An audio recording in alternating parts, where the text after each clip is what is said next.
All right, let's do a tobe review and a book review.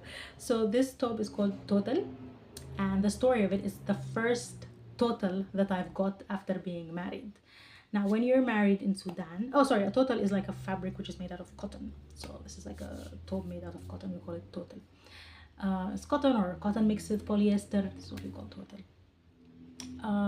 So when you get married as a bride, you are draped in all of these, silks and satins and embroideries and chiffons and all this slippery kind of material and glitter, because you are supposed to celebrate yourself and announce yourself as a new wedded bride. So you're wearing all of these and you get invited to all of these parties and events and your in-laws and family and extended family.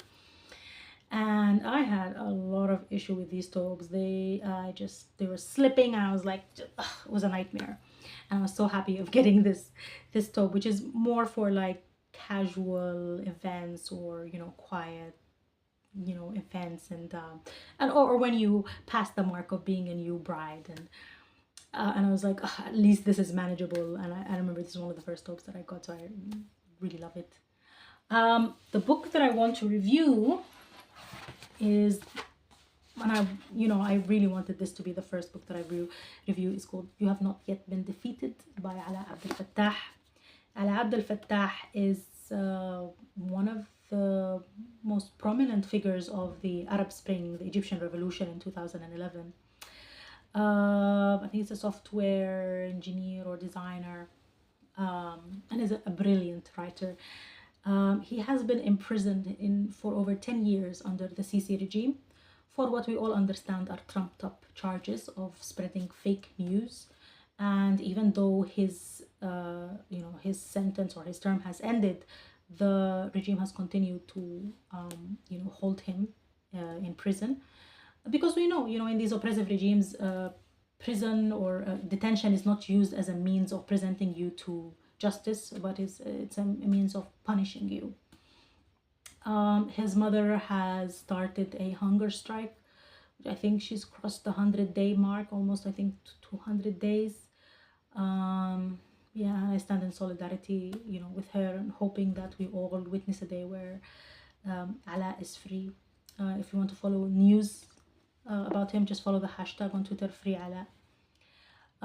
I love the community that they've created around this hashtag, where they don't not only speak about Alaa, but all the political prisoners that are currently under the Sisi regime.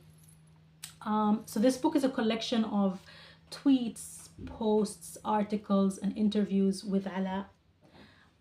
The title itself, You Have Not Yet Been Defeated, is part of an address, or a written address. He was supposed to attend the Right Cons conference, which is, I think, is a conference of techies and activists together on the rights of the internet and tech rights. But he wasn't able to attend. I think it was in 2017. He wasn't able to attend because he was awaiting his sentencing, or he was in the middle of trial. And it's such a beautiful, an article which shows such, sharp insight. And this is what's amazing about Alaa Abdel Fattah. He has another article where he's speaking about Uber. And he keeps saying, when this whole Uber thing happened, he was in prison. So he says, like, I don't know a lot about it. It's only bits and pieces of articles that I've read here and there, and conversations I've had with family. But yet he's able to present this, really nuanced, on point, like a very accurate diagnosis of what Uber means and its effect on economies, on state economies. It's brilliant. And here in the same, like you're saying, I have been away and I don't know what's new, but he's, delivers this amazing speech. I don't want this to be long. My favorite part of it is where he speaks about, what's special about the internet is it hasn't changed the nature of political dissent.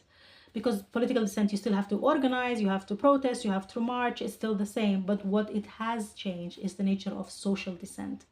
And this is the place, the internet is the only place where you get to see, where you get to experiment with different sexual and gender identities, where you get to talk about your experience as a single mother, or as an atheist or a Christian living in the Middle East, or what it means to be a Muslim and ostracized in Europe, or what it means to be Black and angry in the United States. And he says, but it also, the internet is also the only place where you get to express, where he says, like, where all the ways in which you are a Palestinian meet, which I think is really beautiful.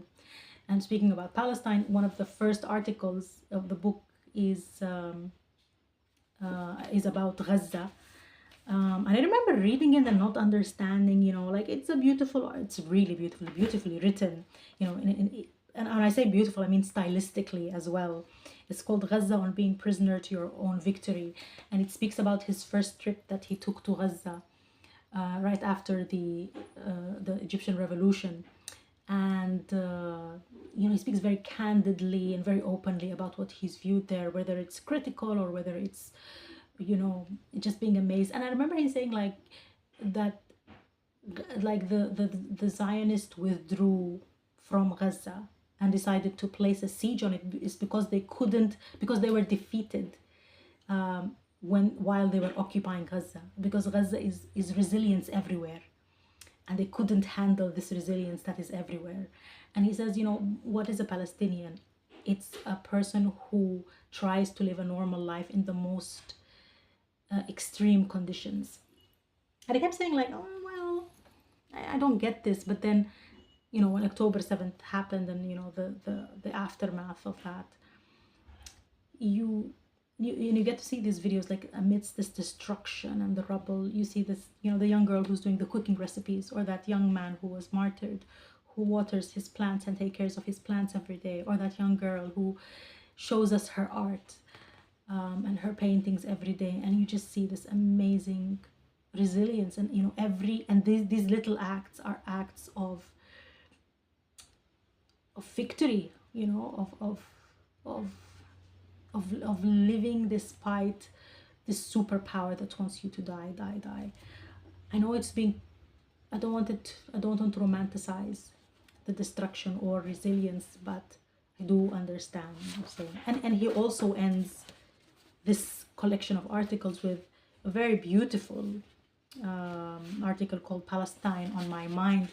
And it gives you a glimpse of how central the Palestinian cause is to Egyptian politics and Egyptian thought in a way that is unmatched. I'm a Sudanese, and you don't find this kind of, centering the Palestinian issue in political thought. It's a different kind. I think it's like a unique kind of relationship between Egypt and Palestine, which really affects their politics.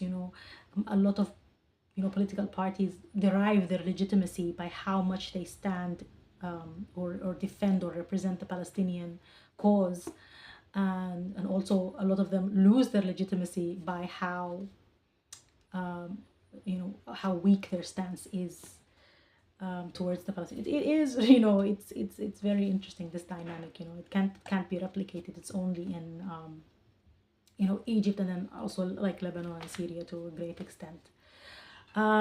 My favorite article is one about autism, where he speaks about his when he found out about the diagnosis of his child, of his son Khalid, while he was in prison. He was diagnosed with autism, and he's trying to find out about what autism from bits and scraps as well of articles.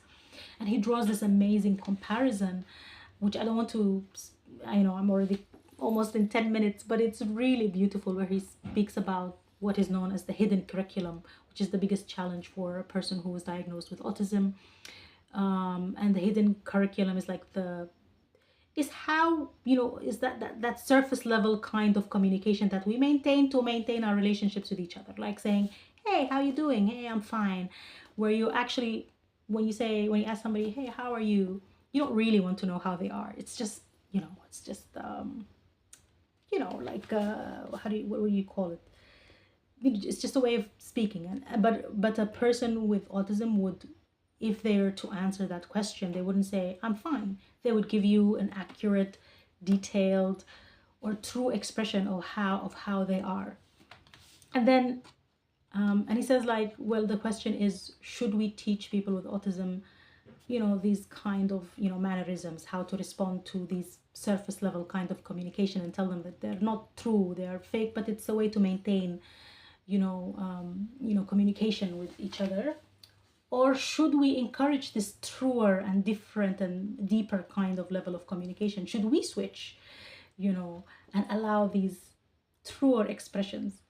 And he then he crosses onto this very interesting story where he's in prison, and a new batch of prisoners come in who have been tortured, and they are met with this silent anger from the other group because they've experienced torture while Alaa and the other group have not experienced torture, and there's like this animosity. And he was thinking, should we stick to the hidden curriculum and just exchange pleasantries or fakeness, or should we stay true to what is happening? We do understand that we feel guilty that we haven't experienced the same thing, and they feel angry that, anyways, I'm rambling on. It's just a beautiful article. Another article is absolutely beautiful, is his tribute to his father. That's also my other favorite article, his tribute to his father, who was a long time, he was a lawyer and a rights defender and activist, very prominent human rights activist in Egypt. And I love how he tells this story about who he was and the legacy that he's left him. And I have to tell you, like, I envy people who live truly by the principles. I've only met a few people who have lived this way.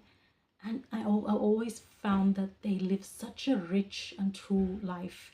And it's not only political principles. I mean, even social principles, like a friend who is single, who decided to adopt 2 children, in Sudan, despite